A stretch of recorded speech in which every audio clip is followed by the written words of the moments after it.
wabarakatuh. Waalaikumsalam warahmatullahi wabarakatuh. Gimana nih kabarnya?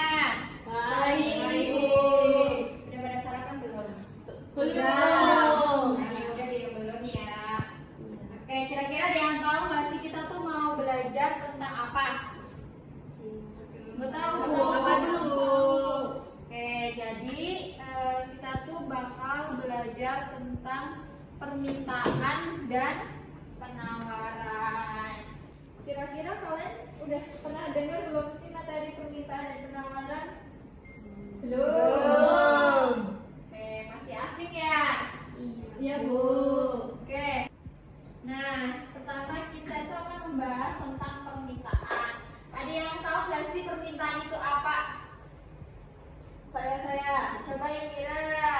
Oke, permintaan adalah keinginan konsumen yang disertai kemampuan dan kesediaan untuk membeli suatu barang atau jasa pada berbagai tingkat harga dalam kurun waktu tertentu. Betul banget. Tepuk tangan buat Indira. Nah, jadi permintaan itu artinya jumlah barang atau jasa yang ingin dibeli konsumen di berbagai tingkat harga dalam waktu tertentu. Terus hukum permintaan nih. Nah, hukum permintaan itu jika harga barang itu naik, nanti barang yang diminta itu akan turun. Sebaliknya, semisal harga barang itu tuh turun, berarti permintaan barang yang ingin dibeli itu semakin naik. Ada yang bisa kasih contohnya? Saya. Ya, ini lagi yang lain gimana nih? Contohnya itu kalau harga es teh di kantin 3.000, kalian mungkin mau beli 2 gelas, tapi kalau naik jadi 7.000, kalian mungkin hanya beli 1 gelas aja atau malah milih nggak beli sama sekali. Bener banget. Berarti itu contoh permintaan dan penawaran itu udah biasa ya dalam kehidupan kita sehari-hari sebenarnya. Terus selanjutnya ada penawaran. Ada yang tahu apa itu penawaran? Bu. Oke, salah. Silakan. Apa tuh? Penawaran adalah jumlah barang atau jasa yang bersedia dijual oleh produsen atau penjual pada berbagai tingkat harga dalam periode waktu tertentu. Betul banget. Jadi penawaran pada intinya itu jumlah barang atau jasa yang ingin dijual oleh produsen di berbagai tingkat harga dan dalam waktu tertentu. Nah, kalau hukum penawaran sama permintaan itu sedikit berbeda ya teman-teman. Jadi kalau hukum penawaran itu semakin tinggi harga, berarti semakin banyak barang yang ditawarkan. Sebaliknya, semisal semakin rendah harga itu sendiri, berarti semakin sedikit barang yang ingin ditawarkan. Ada yang bisa ngasih contohnya dalam kehidupan sehari-hari? Saya Bu Surya. Oke, Anda dulu. Contohnya, jika harga cabai naik tinggi, petani tentu akan berusaha menanam lebih banyak cabai untuk dijual karena menguntungkan. Oke, Anasya mau ngasih contoh? Mau. Ya boleh. Ketika beras naik, terus pedagang beras tergerak untuk menaikkan lebih banyak stoknya karena agar bisa menjualkan harganya lebih tinggi. Oke, bener banget. Apa sih yang terjadi kalau permintaan dan penawaran itu bertemu nih? Ini contoh kurvanya ya anak-anak nih, lihat di sini nih. Nah, jadi itu yang kita dapatkan, misal permintaan dan penawaran ini saling bertemu, berarti kita mendapatkan titik keseimbangan di mana berarti jumlah permintaan yang diminta itu sama dengan jumlah yang ditawarkan oleh produsen, seperti itu. Nah, dari materi yang tadi Ibu sampaikan, kira-kira kalian udah mempunyai gambaran belum? Ya, Nah, kira-kira di sini kita mau ngapain nih? Nah, kita bakal main game.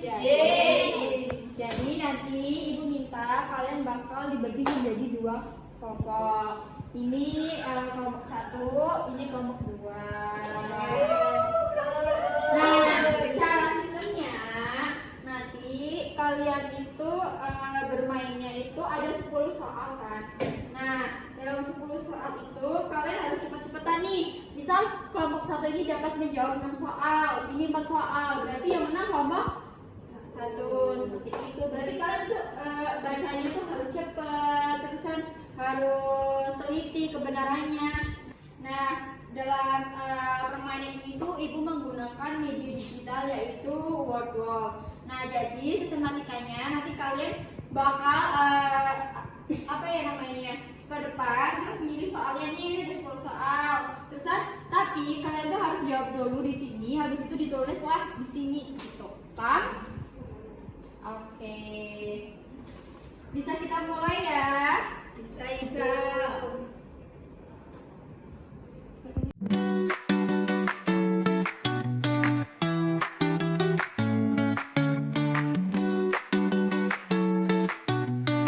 Nah, nanti kalian sweet nih ya. Kelompok 1 bisa sama kelompok 2, siapa yang menang itu maju duluan. Terusnya kayak gitu ya. Oke, bisa dimulai anak-anak? Bisa, Bu. Jadi kalian harus fokus ya, jangan berbaju karena ini permainan. Seperti itu. 1, 2, 3.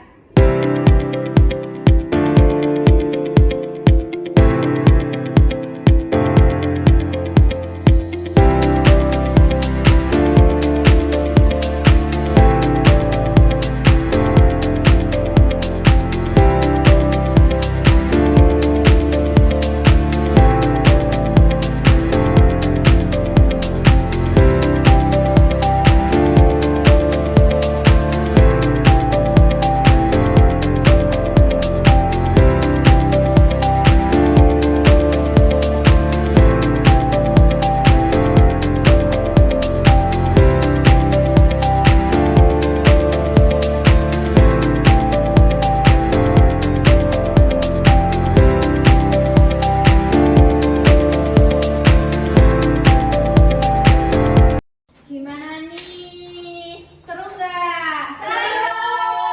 Jadi kalian lebih paham ya kalau misal kita pembelajarannya seperti ini. Iya. Bu. Nah, jadi skornya imbang, tim 1 dan tim 2 yaitu benar 5 dan bisa menjawab 5 juga. Ayo lagi ya. Ya, Bu. Oke. Selanjutnya mungkin ada yang bisa menyimpulkan nggak sih pembelajaran kita pada pertemuan kali ini? Bu, izin menyimpulkan. Oke, silakan Mbak Salwa ya. Ya, Bu. Jadi kesimpulannya itu permintaan dan penawaran saling menarik di pasar. Terus sisi keseimbangan akan menentukan harga wajar.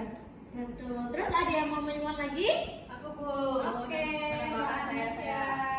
Faktor-faktor luar bisa menggeser permintaan dan penawaran. Selanjutnya ada elastis membantu kita memahami seberapa peka konsumen terhadap perubahan harga. Dah.